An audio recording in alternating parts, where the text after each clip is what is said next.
Hello, this is the Lighthouse Hall of Fame film, and we are in Overlord from the South Spawn with Jabberwocke, North American driver in his 5916.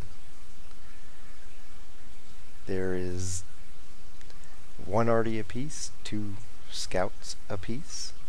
The enemy team has a lot of heavies and mediums with 2 TDs, and his team has a lot of heavies and TDs with 2 mediums. So the enemy team's a little bit more mobile than he is. I don't think it's going to matter. He's going to go up the center here.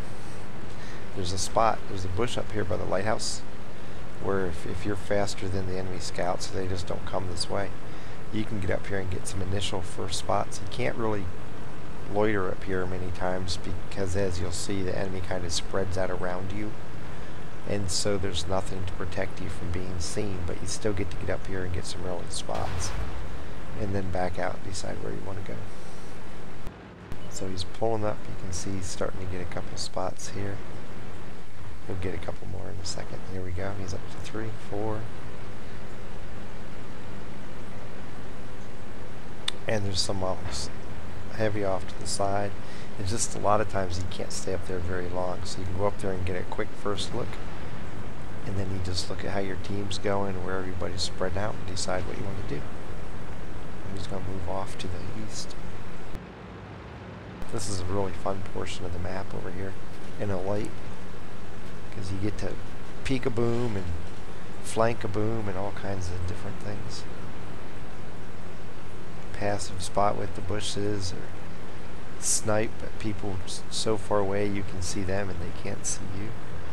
Or you get into like little mini brawls with it, sometimes big brawls, because all of a sudden everybody comes over these hedgerows and there you are in a fight. Easy 8's coming this way. He has a 64 over here with him. 43 off to the left, and there's another tank up in here. I didn't see what it was,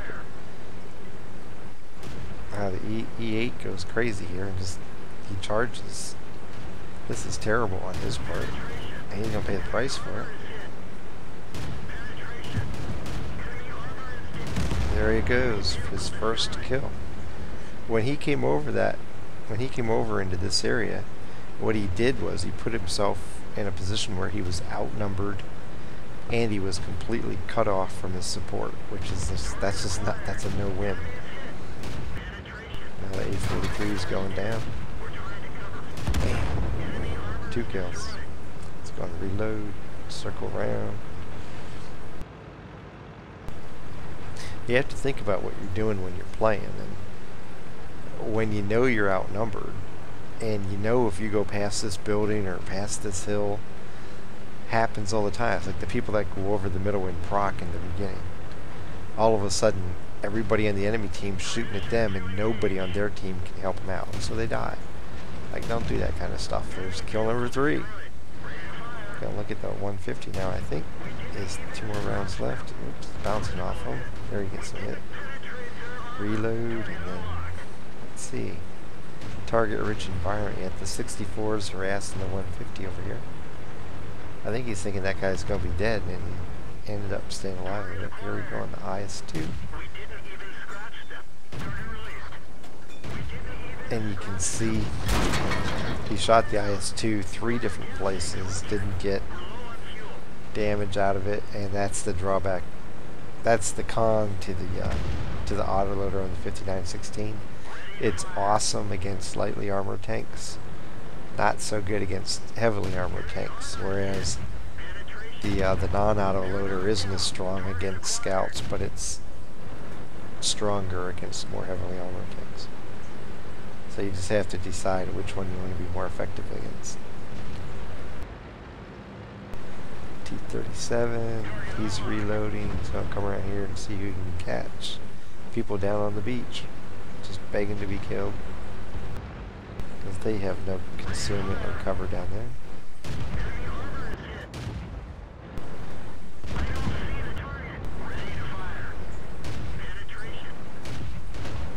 Misses the kill shot on the T-37, but have no fear. He's up to 4 and he's not about to stop. It's a close game yet, 9-9. Okay, now he's taking out the T-37, bounces and kills, and he's going to go right over here. Quick kill on KV-1S. Now there's KV-3 up here. He has 2 rounds left. He likes to shoot him before reloading here. He's going to go down the ramp and reload and come back and do more. Almost ready. And he gets the kill. The autoloader reloads really fast. Oh, here comes a Fury. And there goes a Fury pretty soon. Fire, dead. 6 kill. No, what am I doing? I'm too behind. He's killing so fast I'm losing track. 8 kills, 1 to go. And now it's like, time to go get the last kill, and you're looking at your hit points going, 7 hit points. Man, if this guy just, even on the very edge of his splash zone, I'm dead if he hits me now, so. But it doesn't stop you. You still go for the kill, try to get 9. Don't get chances to get 9 very often, so you gotta go for it when it's there.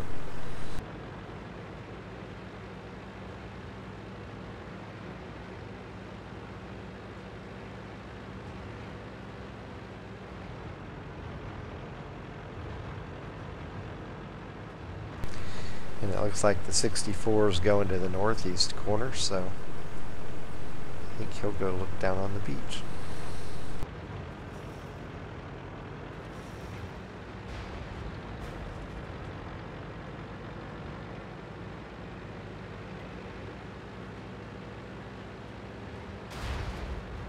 By the way, you see him talking to Thanimal. They are friends, and Thanimal and Jabberwocke both had multiple entries in the first edition of the Hall of Fame. There's the M44. He's not going to have a chance. Next shot, dead. So he finishes the battle with 9 kills. Overall, he had 2,661 damage, 9 kills on 3441 shooting. It's 83%. Got 6 spots and 386 spotting damage. Lost 34,607 credits because he fired a lot of premium. But you got to do that with the autoloader. You just have to fire premium. Forget placing shots. Even if you place shots, you need the premium to do well. And he ended up with 2,346 XP with a Radley-Walters, high caliber, top gun, duelist, arsonist, fire for effect, and bruiser, which gives him a Hall of Fame battle score 2,446. Puts him in the first place because he's the first one to enter. I'm sure he'll have more entries in this in days to come. As a matter of fact, I forget which tank it was. T-71, I believe. Maybe Chaffee. Can't remember. Chaffee, maybe.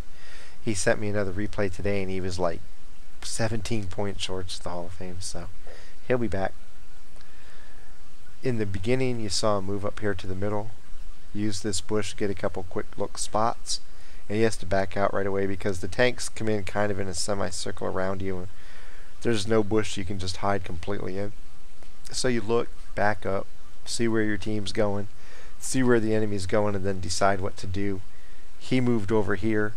This whole area over in here can be just fun as hell to play a lot of times, and today was no exception for him. That Easy 8 got foolish and charged to the south and paid the price, and then he kind of moved over to the middle, and once he got started, there was, forget any more passive spotting. It was just search and destroy. Kill one, pick out the next target, kill it, pick out the next target, and he just chewed his way through the field, kind of working his way over here, got multiple kills down here, and then he got left with the trying to figure out where the artillery was at the end. And it's like there's 2 different approaches to this. Sometimes you get through a battle and you're like, wow, I have 8 kills and I'm almost dead.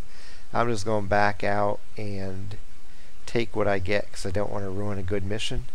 Or you just pile on. When you're having a game like that, you just go for it, man. I know I can't take a splash from RD, but I want that last kill and that last little extra bit of damage. And you'll find in most Hall of Fame films, it'll be people who elect to go for it even though they're beat up. They try to push it and get the last kill. Sometimes it's so high they'll back off, but normally the Hall of Fame films are going to be the person who pushes it all the way to the end and tries to maximize his score and his credits and all that kind of stuff. So, another good look at Overlord. Got to see action on a large portion of the map. From North American server, it's Jabberwocke in his 5916, just running all over the map, killing everything he sees. 60% of the kills of the enemy team. 9 out of 15. Awesome mission, way to go. Happy hunting.